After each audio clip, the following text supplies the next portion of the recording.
Sunday story Zen garden से।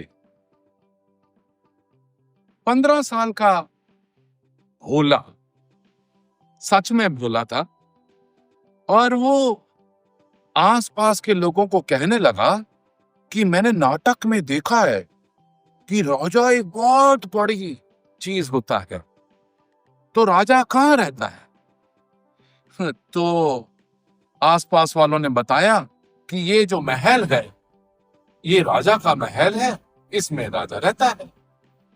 और सभी लोग हैरान हो गए कि अगले दिन से ही उस भोले ने, उस बच्चे ने महल की तरफ देख देख के बार बार वो सिर झुकाना शुरू कर दिया। तो उन्होंने कहा कि राजा यहां रहता है, जब राजा की सवारी आएगी, वो बगी पे आएंगे, उस समय सिर झुकाना, पहले क्यों महल की तरफ देख के सिर बार बार झुकाते फिर रहे हो?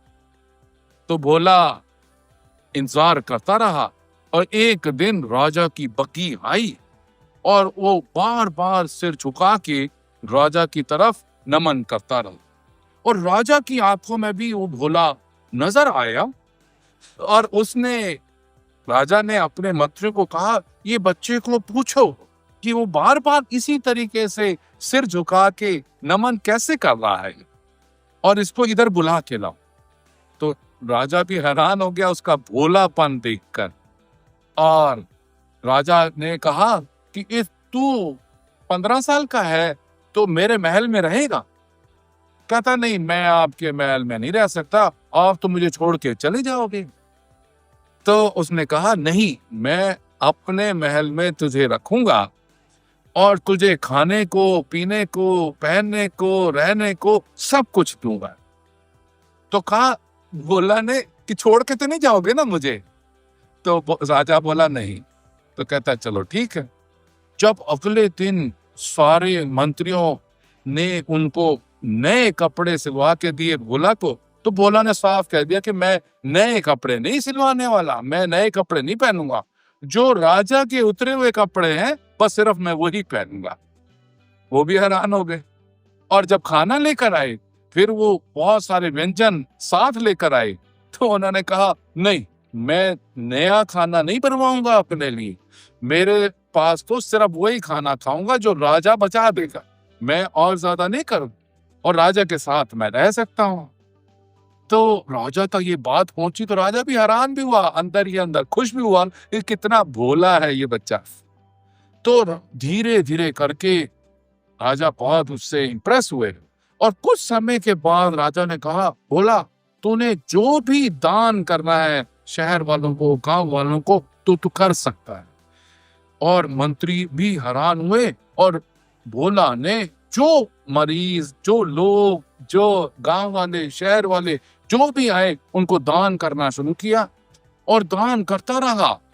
और मंत्रियों को अब महसूस होना शुरू हो गया कि ये तो अपनी हैसियत से बहुत ज्यादा आगे चला गया है।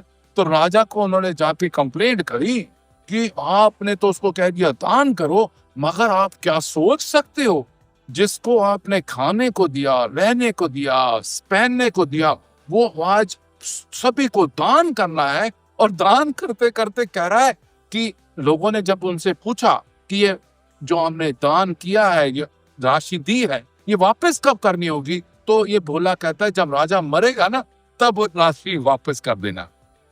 तो राजा भी हैरान हुआ और मंत्रियों की बातों में भी आ गया कि इसका क्या मतलब हुआ, इतना दान कर रहा है, सब कुछ कर रहा है, मगर हर एक को यही कह रहा है कि जब राजा मरेगा तब तुम ये दान, ये राशि वापस कर देना। तो भोला को बुलाया गया। राजा ने सीधा पूछा कि मेरे मंत्रियों ने बताया कि तुम ऐसे कह रहे हो? तो भोला बोला, हाँ, मैं ऐसे ही कह रहा हूं। तो उसने कहा, ये तो बहुत गलत बात है कि तुम्हें मैंने खाने को दिया, पीने को दिया, रहने को दिया, कपड़े दिए, सब कुछ दिया, और उसके बाद तुम मेरे साथ ये सलूक कर रहे हो। तो भोला बोला कि नहीं, इसमें तो मेरी नीयत में तो बहुत साफ है कि मैंने सबको यही कहा है कि राशि तभी वापस करना जब राजा मरेगा। और आप ये सोचो, सारे के सारे प्रजा सब यही प्रार्थना कर रहे हैं कि राजा कभी मरे ही ना। और राजा भी इंप्रेस हो गया कि इसमें इसकी नीयत कितनी साफ थी। था तो भोला मगर उसकी नीयत कितनी साफ। तो what is the moral of the story? Moral of the story is, कई बार जो लोग कह रहे होते हैं वो इतना उसको चेंज करके आगे प्रेजेंट करते हैं कि नीयत छुप जाती है और एक नया नरेटिव सेट हो जाता है। तो इसके लिए मैनेजमेंट लेसन यही है कि हमें सुनना चाहिए बुलाकर और उसकी नीयत को परखना चाहिए और फिर नैरेटिव के ऊपर कोई भी फैसला लेना चाहिए। Thank you very much. God bless you. Have a nice Sunday.